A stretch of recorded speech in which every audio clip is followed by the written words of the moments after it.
والصلاة والسلام على نبي بعده أما بعد فأعوذ بالله من الشيطان الرجيم بسم الله الرحمن الرحيم يا أيها الناس إنا خلقناكم من ذكر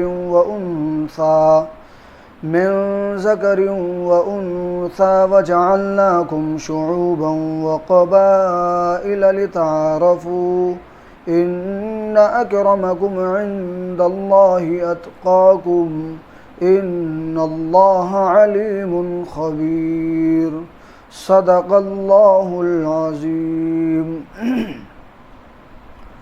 معزز سامعین اکرام اور میرے نہایت ہی واجب الاحترام بزرگوں اور دوستوں اور اہل سنت والجماعت سے تعلق رکھنے والے غیور نوجوان بھائیوں، آسمان کی زینت ستاروں سے ہے، زمین کی زینت پرہیزگاروں سے ہے۔ مقصد زندگی اللہ رب العزت کی بندگی اور مقصد حیات اللہ تعالیٰ کی یاد ہے۔ فرمایا گیا یا ایھا الناس، اے انسانوں، انا خلقناکم من ذکر و انثی، ہم نے تمہیں ایک نر اور مادہ سے پیدا کیا، یعنی ایک ماں اور باپ سے پیدا کیا ہے۔ وَجَعَلْنَاكُمْ شُعُوبًا وَقَبَائِلَ لِتَعَارَفُوا، اور پھر تمہارے قبیلے اور خاندان اس لیے بنائے کہ آپس میں پہچان ہو سکے۔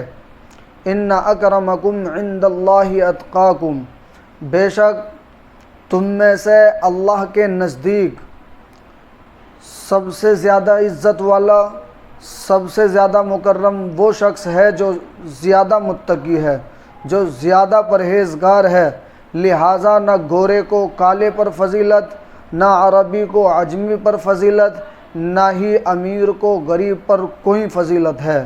ان اکرمکم عند اللہ اتقاکم، بے شک تم میں سے اللہ تعالیٰ کے نزدیک زیادہ عزت والا وہ ہے جو زیادہ متقی ہے۔ میرے دوستو، اللہ تعالیٰ کا قرب بندوں کے ساتھ ان کے تقوی کے مطابق ہے۔ جو جتنا زیادہ پرہیزگار ہوگا، وہ اتنا ہی اللہ تعالیٰ کے قریب ہوگا۔ اس کو ایک پیمانہ بنا دیا گیا۔ اللہ تعالیٰ کے قرب کو ماپنا ہو تو میرے دوستو انسان کے تقوی سے ماپنا چاہیے۔ اس لیے فرمایا ان اولیاءہ الا المتقون، اس کے ولی، اس کے دوست وہی ہوتے ہیں جو متقی ہوتے ہیں۔ میرے دوستو فرمایا گیا الا ان اولیاء اللہ لا خوف علیہم ولا هم یحزنون، جان لو کہ جو اللہ کے ولی ہوتے ہیں، اللہ کے دوست ہوتے ہیں، ان پر نہ کوئی خوف ہوتا ہے اور نہ کوئی حزن ہوتا ہے۔ خوف کہتے ہیں باہر کے ڈر کو اور حزن کہتے ہیں اندر کے غم کو۔ نہ کوئی باہر کا ڈر، نہ کوئی اندر کا حزن۔ یہ شان کس کی ہے؟ اولیاء اللہ کی۔ ولی کون ہوتے ہیں؟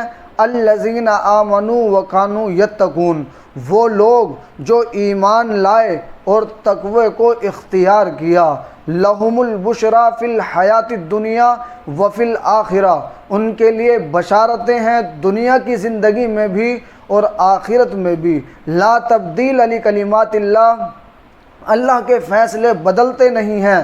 ذالک هو الفوز العظیم، یہ بہت بڑی کامیابی ہے۔ انسان کو چاہیے کہ تقوی اور پرہیزگاری کو اختیار کر کے اللہ کے دوستوں میں شامل ہو جائے۔ میرے دوستوں، ولایت کے درجات ہوتے ہیں۔ ولایت کا ایک حصہ ہر کلمہ پڑھنے والے کو نصیب ہے۔ ولی کون ہوتا ہے؟ اللہ کا دوست ہوتا ہے۔ اب آپ سے پوچھیں کہ آپ لوگوں میں سے جو اللہ کا دشمن ہو وہ ہاتھ اٹھائیں، وہ کھڑا ہو جائے، تو میرے دوستو کوئی بھی نہیں کھڑا ہوگا، کوئی بھی اپنا ہاتھ نہیں اٹھائے گا۔ اس لیے معلوم ہوا ہم سب اللہ کے دوست ہیں۔ میرے دوستو، ولایت کا ایک ادنا درجہ انسان کو ایمان لانے پر نصیب ہو جاتا ہے، مگر یہ ولایت عامہ ہے۔ ولایت خاصہ حاصل کرنے کے لیے تقوی اختیار کرنا پڑتا ہے، اس کے بغیر اللہ کے یہاں عمل بھی قبول نہیں ہوتے۔ انما یتقبل اللہ من المتقین، بے شک اللہ تعالیٰ متقیوں ہی کے اعمال کو قبول کرتا ہے۔ قرآن حکیم میں دیکھیں تو ہر چند آیتوں کے بعد تقوی کا ذکر ہے۔ جیسے کوئی آدمی تھال سجاتا ہے تو میوے اوپر رکھتا ہے، اسی طرح اللہ تعالیٰ نے تقوی کے لفظ سے اپنی کتاب کو سجایا ہے۔ قرآن پڑھتے چلے جائیں تو متقیوں کا ذکر یوں آئے گا کہ یہ لفظ جگمگاتا ہوا نظر آئے گا، بلکہ ایک آیت کے اندر دو دفعہ تقوی اختیار کرنے کا حکم دیا گیا ہے۔ کتنی عجیب بات ہے کہ میں ایک فقرے میں ایک بات کو 2 دفعہ دہراؤں۔ ایسا کرنے سے اس بات کی بڑی اہمیت واضح ہوتی ہے کہ ایک سانس میں 2 دفعہ یہ بات کہہ گیا۔ اللہ تعالیٰ نے ایک فقرے میں 2 دفعہ تقوی اختیار کرنے کا حکم دیا ہے۔ اللہ تعالیٰ کا حکم دینا کوئی معمولی بات نہیں ہے میرے دوستو۔ فرمایا گیا یا ایھا الناس اتقوا ربکم، دیکھا اتقوا ربکم امر کا صیغہ ہے، حکم دیا جا رہا ہے کہ اتقوا ربکم، اپنے رب سے ڈرو، تقوی کو اختیار کرو۔ یا ایھا الناس اتقوا ربکم الذی خلقکم من نفس واحدۃ وخلق منها زوجها وبث منہما رجالا کثیرا ونساء واتقوا اللہ۔ دیکھا شروع میں بھی تقوی، آیت کے اخیر میں بھی تقوی، ایک دوسری جگہ فرمایا یا ایھا الذین آمنوا اتقوا اللہ ولتنظر نفس ما قدمت لغد واتقوا اللہ۔ یہاں بھی ایک آیت میں 2 دفعہ تقوی کو اختیار کرنے کا حکم دیا گیا ہے۔ اس کی اہمیت کتنی واضح ہو جاتی ہے میرے دوستو۔ شریعت نے ہر چیز کی حد متعین کر دی، لیکن جہاں تقوی کا ذکر آیا تو میدان کھلا چھوڑ دیا۔ فرمایا فاتقوا اللہ ما استطعتم، تم تقوی اختیار کرو جتنی تمہارے اندر استطاعت ہے۔ یا ایھا الذین آمنوا اتقوا اللہ حق تقاتہ، اے ایمان والو تم تقوی اختیار کرو جیسا کہ تقوی اختیار کرنے کا حق ہے۔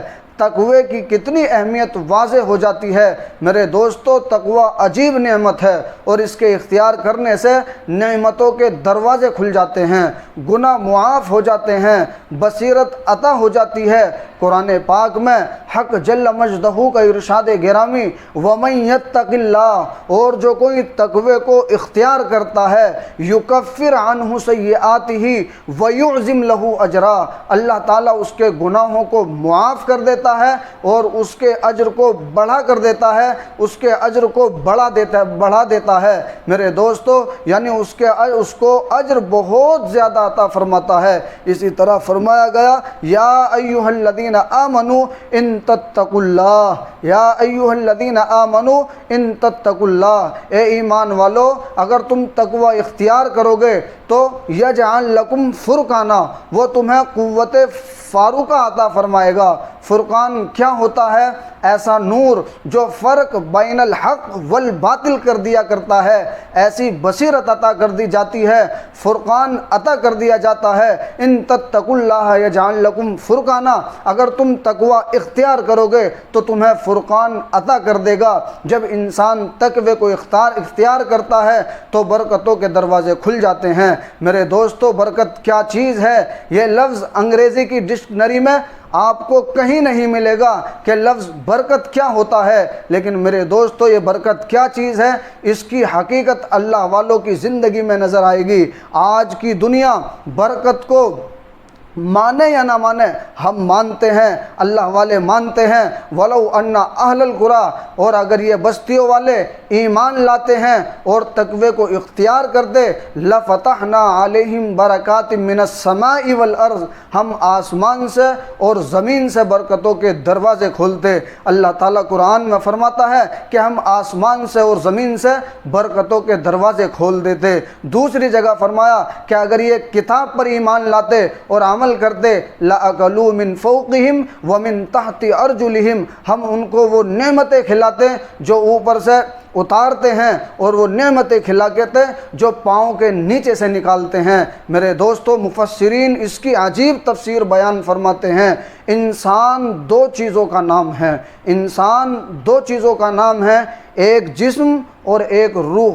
جسم مٹی سے بنا ہے، من طین لازم، جسم مٹی سے بنا ہے اور اس کی ضروریات بھی مٹی سے نکلتی ہے۔ مثلا زمین سے پانی نکلتا ہے، گندم زمین سے نکلتی ہے، لباس کی فصل زمین سے نکلتی ہے، مکان زمین سے نکلی ہوئی چیزوں سے بنتا ہے۔ انسان کی دوسری ضروریات زمین سے نکلنے والی چیزیں ہیں، پھل زمین سے نکلنے والی چیزیں ہیں، یہ جتنی بھی چیزیں ہیں وہ سب زمین سے نکلنے والی ہے۔ جی ہاں، جسم مٹی سے بنا، اس لیے اللہ تعالیٰ نے اس کی ضروریات کو بھی مٹی میں رکھ دیا کہ ادھر سے پوری ہوتی رہے۔ اور دوسری چیز کا نام ہے میرے دوستو وہ روح ہے، وہ روح ہے، یعنی ایک چیز جسم ہے اور دوسری چیز روح ہے، یعنی انسان دو چیزوں کا مجموعہ کا نام ہے، ایک جسم اور دوسری روح۔ تو میرے دوستو روح کیا چیز ہے؟ انسان کی روح عالم امر سے آئی ہوئی چیز ہے۔ یسألونک عن الروح قل الروح من امر ربی، آپ کہہ دیجئے کہ روح میرے رب کا امر ہے، میرے رب کا حکم ہے۔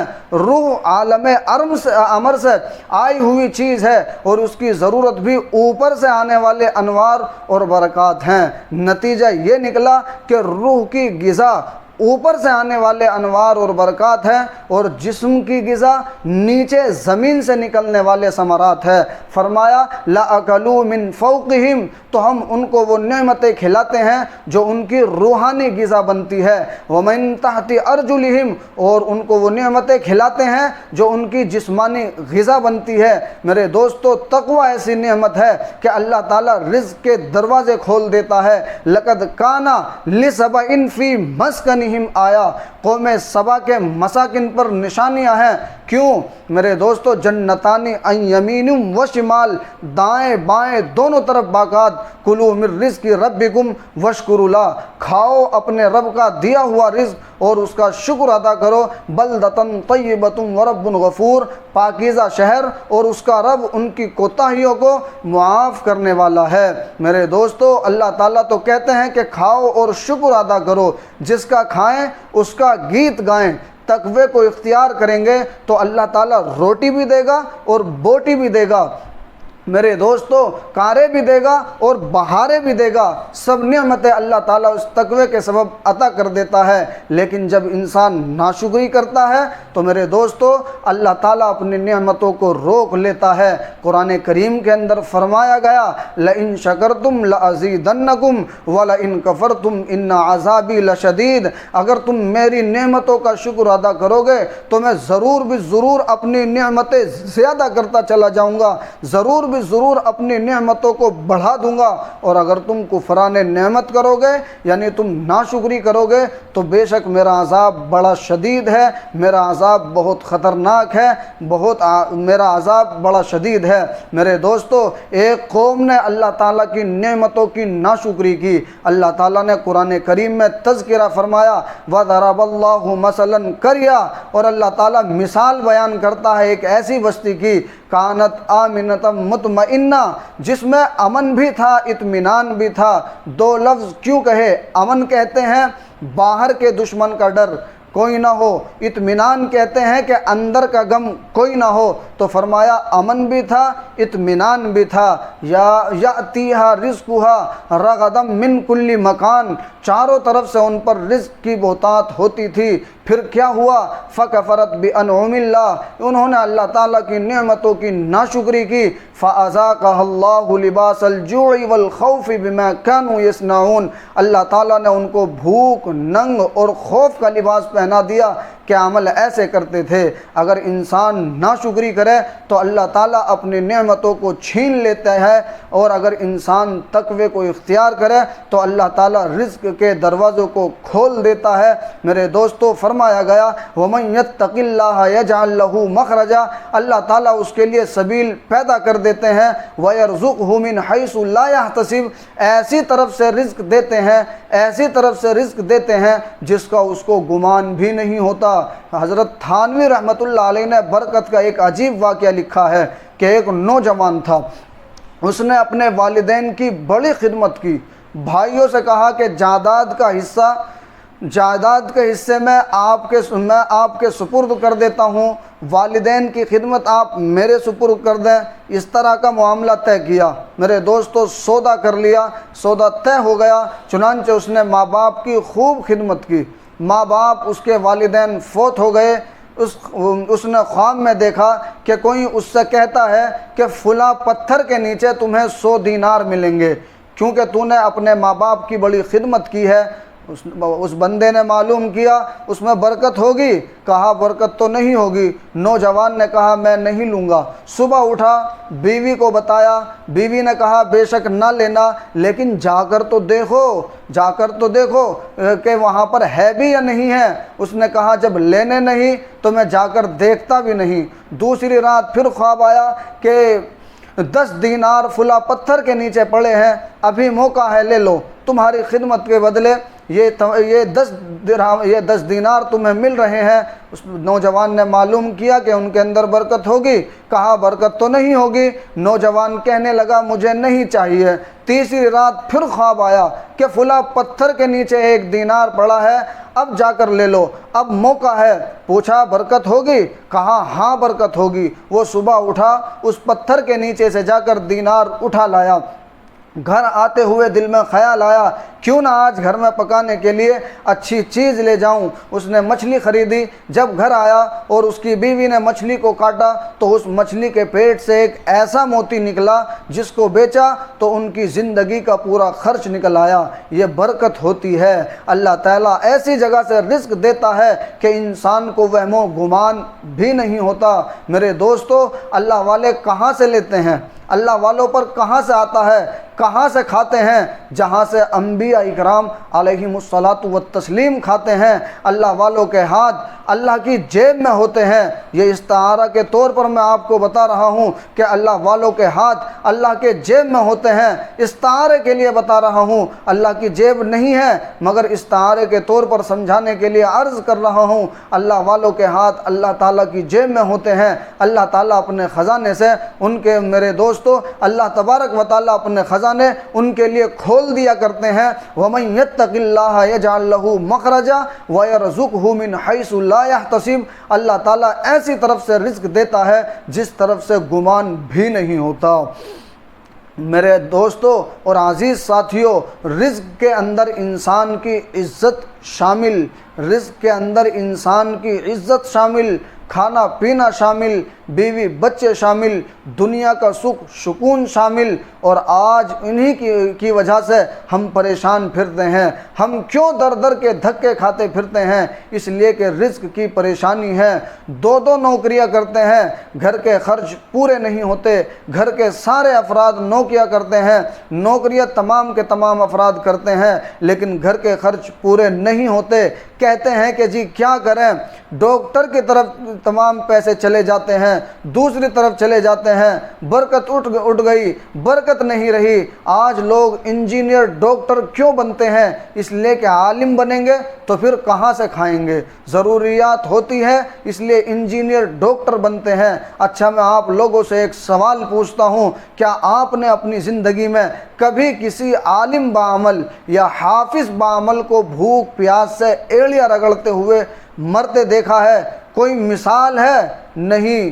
عالم بعمل ہو یا حافظ بعمل ہو، بھوک پیاس سے ایڑیاں رگڑتے رگڑتے مر گیا ہو، کوئی مثال ایسی آپ نہیں دکھا سکتے۔ میں بیٹھ کر یہاں میرے دوستوں میں آپ کے سامنے یہ دعوے کے ساتھ کہتا ہوں، میں مثال دے سکتا ہوں کہ ایک شخص نے PhD انجینئر کی ہوئی ہے، لیکن موت اس حال میں آئی کہ بھوک پیاس سے ایڑیاں رگڑتے رگڑتے مر گیا۔ تو پھر رزق علم دین کے راستے سے ملا یا علم دنیا کے راستے سے ملا ہے؟ میرے دوستو رزق اگر ملتا ہے تو وہ علم آخرت سے ملتا ہے۔ حضرت امام ابو یوسف رحمۃ اللہ علیہ زمانہ طالب علم میں امام ابو حنیفہ رحمۃ اللہ علیہ کی خدمت میں آئے۔ ماں نے تو بھیجا تھا کہ دھوبی کے پاس جاؤ اور کپڑے دھونا سیکھو، راستے میں کہیں حضرت امام اعظم ابو حنیفہ رحمۃ اللہ علیہ کی خدمت میں پہنچ گئے۔ حضرت نے کچھ ایسا معاملہ کیا کہ حضرت کے شاگرد بن گئے، حتیٰ کہ علم میں بہت بڑا مقام حاصل کر لیا۔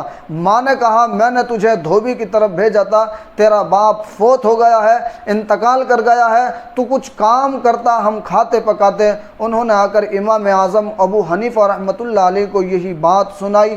حضرت رحمۃ اللہ علیہ نے فرمایا کہ اپنی والدہ کو کہنا کہ میں ایک ایسا کام سیکھ رہا ہوں جس پر مجھے بہت زیادہ آمدنی کی امید ہے۔ انہوں نے جا کر کہہ دیا، ان کی والدہ کوئی تشفی نہ ہوئی، انہیں وہ مطمئن نہ ہوئی، تو وہ خود امام اعظم ابو حنیفہ رحمۃ اللہ علیہ کے پاس آئی اور کہا میں نے بیٹے کو دھوبی کے پاس بھیجا تھا کہ کوئی ہنر سیکھتا، یہ آپ کے پاس کتابیں پڑھتا ہے۔ میرے دوستو، امام اعظم ابو حنیفہ رحمۃ اللہ علیہ نے کہا کہ میں اس کو ایسا ہنر سکھا رہا ہوں کہ یہ پستے کا بنا ہوا فالودہ کھایا کرے گا۔ ان کی والدہ نے سوچا کہ حضرت ایسے ہی میری تسلی کے لیے بات کر رہے ہیں۔ امام ابو یوسف رحمۃ اللہ علیہ فرماتے ہیں کہ بات آئی گئی ہو گئی، والدہ صاحبہ مطمئن ہو گئی۔ ایک وقت آیا کہ امام ابو یوسف رحمۃ اللہ علیہ چیف جسٹس بنے۔ فرماتے ہیں کہ وقت کا بادشاہ ہارون رشید میرے پاس بیٹھا ہوا تھا۔ وہ کہنے لگا کہ حضرت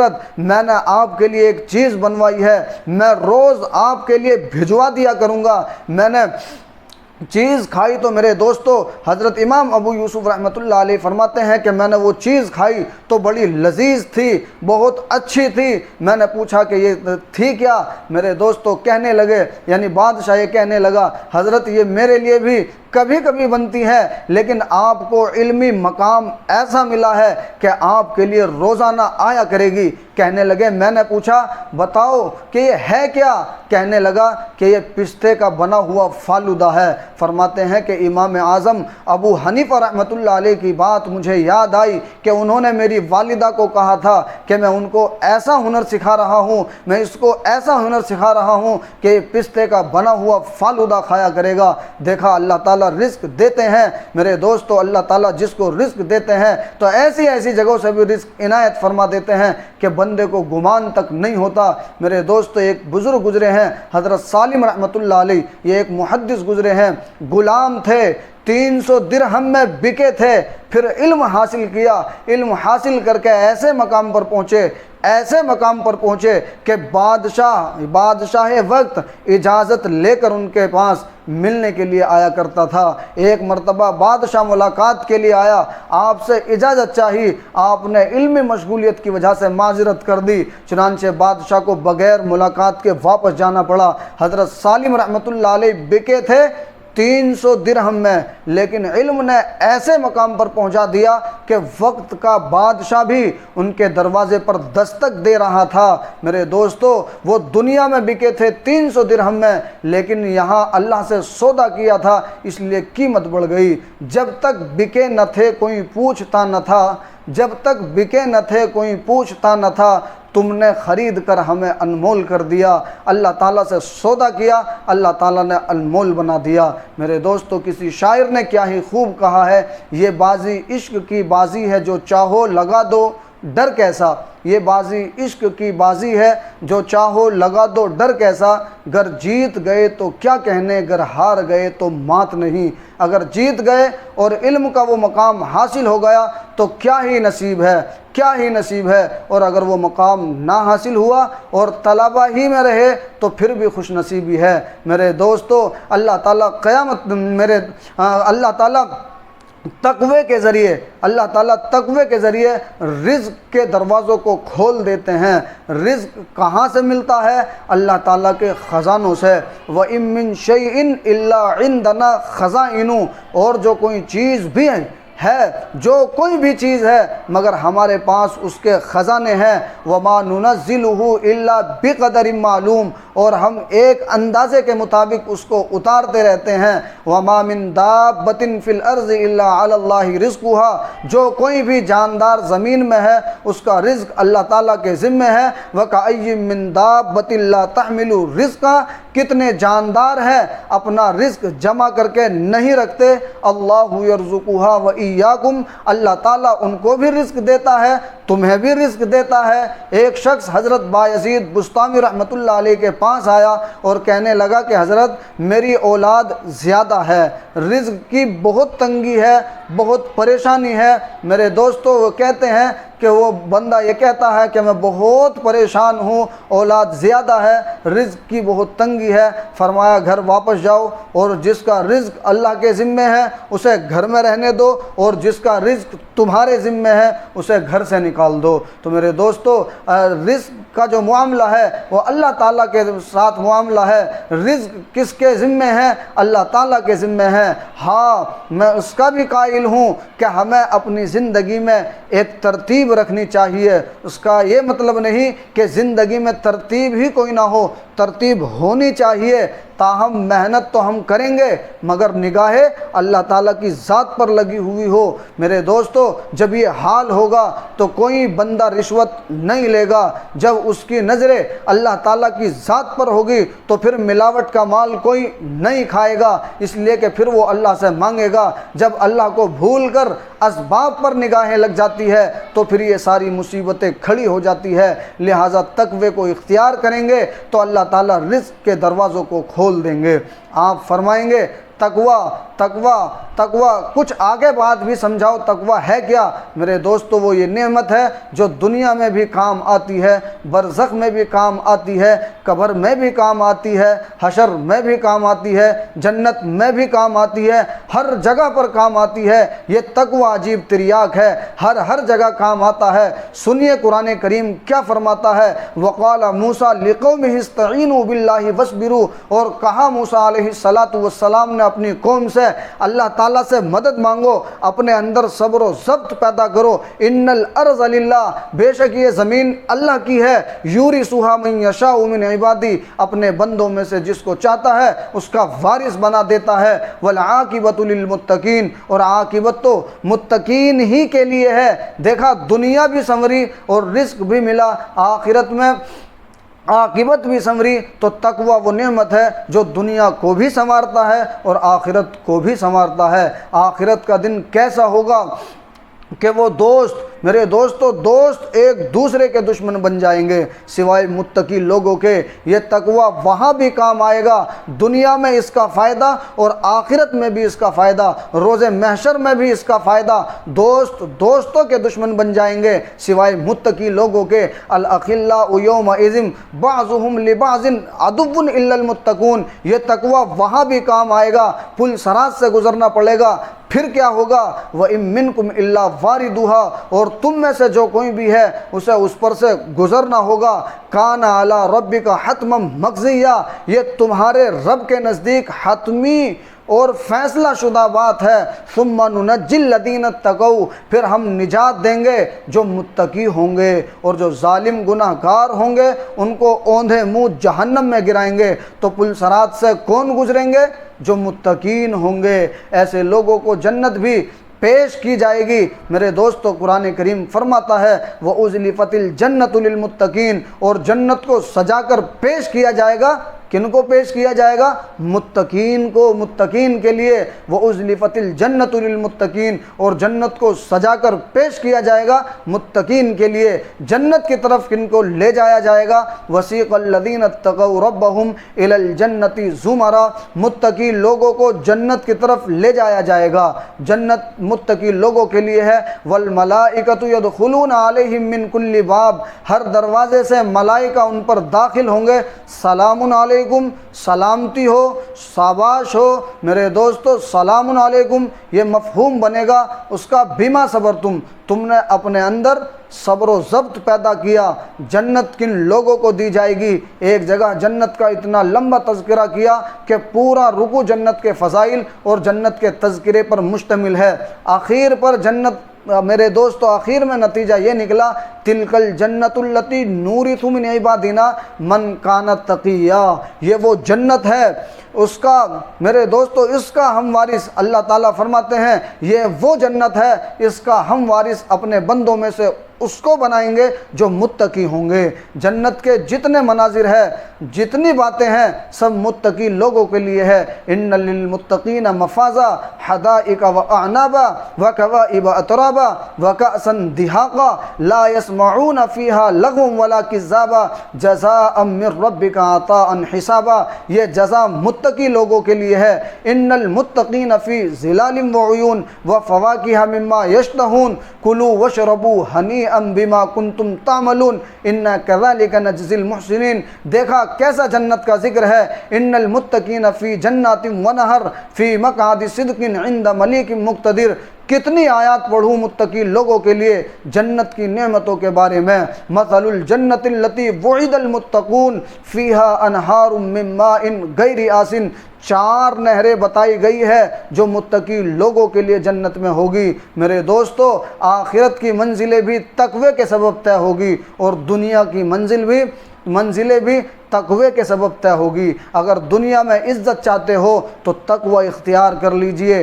دیکھیے اللہ تعالیٰ دنیا میں بھی عزت دیتے ہیں، دنیا میں عزت تقوی کے ذریعے ملتی ہے۔ آخرت کی باتیں تو میں نے بہت سنا دی، آخرت کی باتیں بہت سنا دی۔ آپ کہیں گے کوئی یہاں کی بات بھی کر لو، کوئی دنیا کی بات بھی سنا دو۔ چلو میں دنیا کی بات کرتا ہوں۔ دنیا میں بھی عزت تقوی کے ذریعے ملتی ہے۔ سورہ یوسف، جس کو قرآن کریم نے احسن القصص کہا ہے، فرمایا نحن نقص علیک احسن القصص۔ خاص طور پر بڑا سبق ہے اس صورت میں، اس لیے اس کو اتنا اہم بتایا گیا کہ اس میں اللہ تعالیٰ 2 جماعتوں کا تذکرہ کرتے ہیں۔ ایک جماعت یوسف علیہ السلام کے بھائیوں کی اور ایک جماعت سیدنا یوسف علیہ السلام کی۔ جی ہاں، کئی بندے اکیلے ہوتے ہیں لیکن اپنی ذات میں ادارہ ہوتے ہیں، شعبہ ہوتے ہیں، یعنی جماعت ہوتے ہیں۔ ایک ہوتے ہیں لیکن جماعت سے زیادہ بھاری ہوتے ہیں۔ دلیل قرآن کریم سے پیش کرتا ہوں۔ ان ابراہیم کان امہ، بے شک ابراہیم علیہ السلام امت تھے۔ میرے دوستو دیکھا، جی ہاں ایسا بھی ہوتا ہے۔ تو ایک جماعت یوسف علیہ السلام کی اور دوسری جماعت ان کے بھائیوں کی۔ بھائیوں پر امتحان آیا، وہ کہنے لگے ہم یوسف کو قتل کر دیں گے۔ اقتلوا یوسف او اطرحوہ ارضا، ہم یہ گناہ کر گزرتے ہیں اور پھر ہم اس کے بعد ہم توبہ کر کے نیک بن جائیں گے۔ چنانچہ گناہ کر گزرے۔ یوسف علیہ السلام پر بھی امتحان آیا۔ وراودته التي هو في بيتها عن نفسی، یہ اللہ تعالیٰ کی رحمت تھی کہ ایسے امتحان سے بھی بچ گئے، حتیٰ کہ گواہیاں دے دی عورتوں نے، اور کہا بڑا میرے دوستوں، اور کہا اور ان کو یہ کہنا پڑا کہ مالک کو ان کو یہ کہنا پڑا یوسف ایھا الصدیق، اے سچے یوسف۔ میرے دوستو آخرکار ان کو اس بات کو ماننا پڑا۔ یوسف ایھا الصدیق یعنی یوسف علیہ السلام تو سچے ہیں۔ اللہ تعالیٰ نے پھر ان کو جیل سے نکلوا کر تخت پر بٹھا دیا۔ پھر یوسف علیہ السلام نے کہا مجھے فائنینس منسٹر بنا دو۔ نبی تھے، اللہ تعالیٰ نے انہیں صلاحیت بھی عطا فرمائی تھی، وہ حکومت کی باغ ڈور سنبھال سکتے تھے، حکومت چلا کر دکھائی۔ قحط پڑ جاتا ہے، بھائیوں کی جماعت ساری کی ساری قحط کا شکار ہو گئی۔ حضرت یوسف علیہ السلام اس قحط میں بھی تخت پر بیٹھے ہوئے تھے۔ اب اللہ تعالیٰ نچوڑ نکالتے ہیں، قرآن پاک میں منظر بیان کرتے ہیں۔ وہ عجیب منظر ہے میرے دوستو، عجیب ہے وہ منظر۔ حضرت یوسف علیہ السلام کے بھائی آ رہے ہیں غلہ مانگنے کے لیے، پیسے پورے نہیں ہیں، غلہ پورا مانگتے ہیں۔ کہتے ہیں کہ پیسے تو پورے نہیں، آپ کوئی صدقہ خیرات کر دیں۔ یہ بھی نبی علیہ السلام کے بیٹے، وہ بھی نبی علیہ السلام کے بیٹے۔ یہ امتحان میں ناکام ہے، وہ امتحان میں کامیاب ہے، یعنی بھائی امتحان میں ناکام ہے، حضرت یوسف علیہ السلام امتحان میں کامیاب ہے۔ یہ تخت پر ہے، وہ فرش پر ہے۔ قرآن نقشہ بیان کرتا ہے، سبحان اللہ میرے دوستو، قرآن نقشہ بیان کرتا ہے۔ قربان جائیں کیا کتاب ہے۔ فرمایا قالو، کہنے لگے یا ایھا العزیز، اے عزیز مصر، مسنا و اہلنا الضر وجئنا بک ببضاعۃ مزجاۃ فاوف لنا الکیل وتصدق علینا ان اللہ یجزی المتصدقین۔ ہمیں اور ہمارے اہل خانہ کو تنگ دستی نے بے حال کر دیا، اور ہم پیسے بھی اتنے لائے ہیں جو پورے نہیں ہیں، وزن پورا دے دو اور ہمارے اوپر صدقہ خیرات کر دیجئے، بے شک اللہ تعالیٰ صدقہ دینے والوں کو بڑا اجر دیتا ہے۔ جب یوسف علیہ السلام نے دیکھا کہ یہ حالت ہو گئی تو پوچھا ما فعلتم بیوسف، تم نے یوسف کے ساتھ کیا کیا تھا؟ کہنے لگے اِنَّکَ لَأَنْتَ یوسف، کیا آپ یوسف ہے؟ قال انا یوسف وہذا اخی، ہاں میں یوسف ہوں اور یہ میرا بھائی بنیامین ہے۔ تحقیق اللہ تعالیٰ نے ہم پر احسان کیا، انہو من یتقی، انہو من یتقی ویصبر، جو متقی ہوتا ہے اور اپنے اندر صبر و ضبط پیدا کرتا ہے۔ میرے دوستو، ان اللہ لا یضیع اجر المحسنین، بے شک اللہ تعالیٰ نیکے کاروں کے اجر کو ضائع نہیں کرتا۔ لہٰذا ہر دور میں اور ہر زمانے میں جو یوسف صفت بنے گا، یعنی حضرت یوسف علیہ السلام کی صفت اپنے اندر لائے گا، اللہ تعالیٰ فرش سے اٹھا کر عرش پر بٹھا دے گا۔ دیکھنا دنیا بھی بنے گی اور آخرت بھی بنے گی۔ میرے دوستو، پہلے علماء تقوی کی وجہ سے اللہ تعالیٰ کا قرب پا گئے، آج تقوی نہ ہونے کی وجہ سے ہم اپنی عزت گوا بیٹھے۔ کیا بات ہے کہ درس نظامی حضرت قاسم نانوتوی رحمۃ اللہ علیہ نے پڑھا، یہی درس نظامی حضرت سید رشید احمد گنگوہی رحمۃ اللہ علیہ نے پڑھا، یہی درس نظامی شیخ الہند حضرت محمود الحسن رحمۃ اللہ علیہ نے پڑھا، یہی درس نظامی حضرت انور شاہ کشمیری رحمۃ اللہ علیہ نے پڑھا، اور یہی درس نظامی حضرت اشرف علی تھانوی رحمۃ اللہ علیہ نے پڑھا۔ پھر آج ہر طالب علم، ہر بچہ حضرت تھانوی رحمۃ اللہ علیہ کیوں نہیں بنتا؟ ہر بچہ حضرت نانوتوی کیوں نہیں بن جاتا؟ یہ تقوی کا فرق ہے۔ انہوں نے بھی یہی کتابیں پڑھی تھی، لیکن میرے دوستو ان کتابوں سے تقوی کے سبب ہیرے اور موتی ملے تھے، ان لوگوں کو ہیرے اور موتی ملے تھے، لیکن تقوی کے سبب ملے تھے۔ وہی کتابیں میرے دوستو، ہم بھی وہی کتابیں پڑھتے ہیں، مگر پڑھ لیتے ہیں، سوچتے ہیں کہ عمل بعد میں اکٹھا کریں گے۔ آج ہم بے احتیاطی کی زندگی گزارتے ہیں۔ وہ علماء جو حلال مال سے اپنا پیٹ نہیں بھرتے تھے، آج ان کی اولادیں حرام مال سے اپنے پیٹوں کو بھر رہی ہے۔ وہ لوگ جو ساری رات جاگ کر مصلی پر گزار دیتے تھے، آج ان کی اولادیں نرم بستروں پر شباشی کی عادی بن چکی ہے۔ میرے دوستو، یہ علم بڑی نازک چیز ہے۔ افسوس ہے اس پر جس کی زبان تو عالم ہو لیکن دل جاہل ہو۔ لقمان حکیم فرماتے تھے، میں نے لوہے اور پتھر کو اٹھایا لیکن دین سے زیادہ وزنی چیز کو نہیں دیکھا۔ میں شب زفاف کی لذت کو پایا مگر اللہ کے ذکر سے بہتر کسی چیز کو نہیں پایا۔ آج ہمارے لباس صوف سے بھی زیادہ نرم ہوتے ہیں، ہماری زبانیں شہد سے بھی زیادہ میٹھی ہوتی ہے، مگر ہمارے دل بھیڑیے کے دل سے بھی زیادہ سخت ہوتے ہیں۔ ہم دلوں پر محنت نہیں کرتے۔ یہ تقوی کہاں ہوتا ہے؟ التقوی ہا ہونا اشار الی الصدر، نبی علیہ السلام نے سینے کی طرف اشارہ کر کے کہا کہ تقوی تو یہاں ہوتا ہے۔ آپ علیہ السلام نے 3 مرتبہ فرمایا التقوی ہا ہونا، التقوی ہا ہونا، التقوی ہا ہونا۔ تقوی یہاں ہوتا ہے، تقوی یہاں ہوتا ہے، تقوی یہاں ہوتا ہے۔ لہٰذا اس دل کو بدلنا پڑے گا، پھر اس کے اندر تقوی پیدا ہوگا۔ آج ہم نے دل کو صنم کھانا بنا لیا، بت کھانا بنا لیا، بلکہ سچ کہوں کہ دل کو گند کھانا بنا لیا۔ ما ھذہ تماثیل التی انتم لہا عاکفون، دل میں مورتیاں رکھی ہوئی ہے۔ کسی نے دل میں لڑکی کی مورتی رکھی ہوئی ہے، کسی نے مال پیسے دولت وغیرہ کی مورتی رکھی ہوئی ہے، کسی نے عہدے کی رکھ لی۔ جس گھر میں تصویر ہو اس گھر میں رحمت کا فرشتہ نہیں آتا، تو جس دل میں غیر کی تصویر ہوگی اس دل میں اللہ تعالیٰ کی تجلیات کیسے آ سکتی ہے؟ اس دل کو میرے دوستو سنوارنا پڑے گا، اس دل کو سنوارنا پڑے گا، اسے بنانا پڑے گا، اس دل پر محنت کرنی پڑے گی، تب تقوی دل میں آئے گا۔ اور آپ اس نیت سے پڑھیں کہ اے اللہ رب العزت، ہم پڑھتے جائیں گے اور عمل کرتے جائیں گے، اپنی ذات کو مقدم رکھے۔ اوصی نفسی اولا و ایاک بعدہ، اپنے آپ کو مقدم رکھے۔ یہی تو وجہ ہے کہ تقوی زندگیوں میں نہیں ہے۔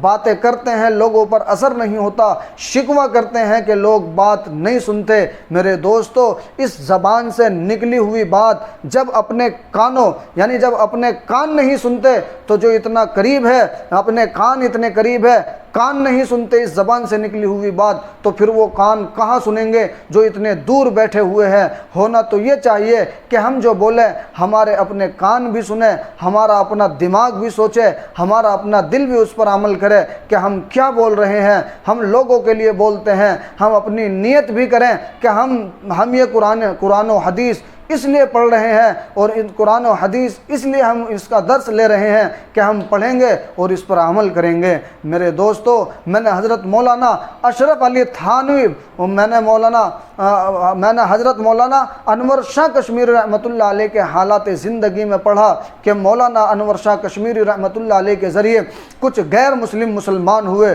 تو کسی نے غیر مسلموں سے پوچھا کہ تم کیوں مسلمان ہوئے؟ تو انہوں نے حضرت کشمیری رحمۃ اللہ علیہ کی طرف اشارہ کر کے کہا، ہمیں یہ چہرہ کسی جھوٹے شخص کا چہرہ نظر نہیں آتا، یہ چہرہ کسی جھوٹے شخص کا نہیں ہو سکتا۔ میرے دوستو، تقویٰ ان کے چہروں پر یوں چمکتا تھا، ان کی خلوتوں کی عبادت ان کے چہروں پر نور بن کے سجا دی جاتی تھی۔ اب آخری بات کہ تقویٰ ہے کیا چیز؟ تقوی کے بارے میں مشہور بات ہے کہ حضرت عمر رضی اللہ تعالیٰ عنہ نے پوچھا حضرت ابی ابن کعب رضی اللہ تعالیٰ عنہ سے کہ تقوی کیا ہوتا ہے؟ فرمایا کبھی خاردار راستے سے گزرے ہیں؟ فرمایا کبھی خاردار راستے سے گزرے ہیں؟ جی حضرت گزرا ہوں۔ حضرت عمر رضی اللہ تعالیٰ عنہ نے فرمایا جی حضرت میں گزرا ہوں۔ کیسے گزرتے ہیں؟ اپنے کپڑوں کو سمیٹ کر بچا کر گزرتا ہوں کہ میرا دامن کسی کانٹے میں الجھ نہ جائے۔ فرمایا یہ تقویٰ ہے کہ اے انسان تو اپنے دامن کو یوں بچا کر زندگی گزار کہ تیرا دامن کسی گناہ میں آلودہ نہ ہو جائے، یہ تقویٰ ہے۔ وَثِيَابَكَ فَطَهِّرْ، اپنے کپڑوں کو پاک رکھ۔ وَلِبَاسُ التَّقْوَىٰ ذَلِكَ خَيْرٌ، اور تقوی کا لباس وہ سب سے بہتر ہے۔ وَتَزَوَّدُوا فَإِنَّ خَيْرَ الزَّادِ التَّقْوَىٰ، اور اپنے لیے زاد راہ بھی جمع کر لو، اور بہترین زاد راہ تقویٰ ہے۔ اس لیے جہاں میاں بیوی کا تذکرہ آیا وہاں تقویٰ تقویٰ تقویٰ۔ سورہ نساء پڑھ کر دیکھ لے، ہر چند آیات کے بعد تقویٰ تقویٰ۔ کیوں؟ کیونکہ جب تک تقویٰ نہ ہو ازدواجی زندگی صحیح نہیں گزر سکتی۔ اس لیے فرمایا واتقوا اللہ واعلموا انکم ملاقوہ، اور اللہ تعالیٰ سے ڈرنا اور جان لینا کہ تم نے اللہ تعالیٰ سے ملاقات کرنی ہے۔ اللہ رب العزت ہمارے اندر تقویٰ پیدا فرمائے۔ میرے دوستو، حضرت غلام حبیب رحمۃ اللہ علیہ فرمایا کرتے تھے کہ ہر اس چیز کو چھوڑ دینا جس کے اختیار کرنے سے تعلق باللہ میں فرق آئے، اسے تقویٰ کہتے ہیں۔ کچھ لوگ سمجھتے ہیں کہ صوفی بن کر بازار کی بنی ہوئی چیز نہ کھائی جائے یہی کافی ہے۔ میاں، یہ تقوی کا ایک چھوٹا سا حصہ ہے۔ تقویٰ کسی ایک چیز کا نام نہیں، یہ تو سر کے بالوں سے لے کر پاؤں کے ناخنوں تک لاگو ہوتا ہے۔ اس کا تعلق پوری زندگی کے ساتھ ہے۔ قرآن پاک سے پوچھے، قرآن سمجھاتا ہے کہ تقویٰ کیا ہے۔